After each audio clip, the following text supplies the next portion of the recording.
Bokakhat tennis ক্লাবৰ কাৰণে এটা খুব গৌৰৱৰ দিন। আমি পোনপ্ৰথমবাৰৰ বাবে সদৌ অসম ভিত্তিত মাষ্টাৰ্ছ এখন চেম্পিয়নশ্বিপ ইয়াত অনুষ্ঠিত কৰিবলৈ লৈছোঁ। বোকাখাটত দুখন tennis court, synthetic tennis court এসময়ত খুব অসম্ভৱ কাম যেন লাগিছিল, কিন্তু আমি NILৰ সহযোগত আমি এই দুখন কোৰ্ট ইয়াত প্ৰতিষ্ঠা কৰিবলৈ সক্ষম হ'লোঁ। আৰু এই কোৰ্ট দুখন আমাক উদ্বোধন কৰি আমাক যথেষ্ট সহায় সহযোগিতা আগবঢ়ালে আমাৰ শ্ৰদ্ধাৰ স্থানীয় বিধায়ক অতুল বৰা দেৱে। আমি তেখেতৰ পৰা যথেষ্ট সহায় সহযোগিতা পাইছোঁ। তেখেত আমাৰ মুখ্য পৃষ্ঠপোষক।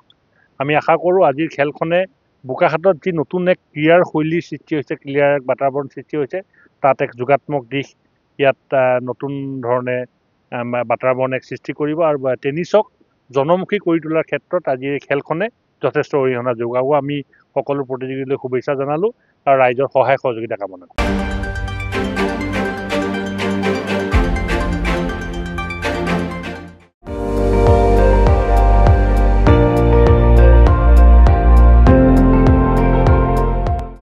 আপুনি চাই আছে ND24, সৰ্বশ্ৰেষ্ঠ নহয় সৰ্বোত্তমৰ দৌৰ।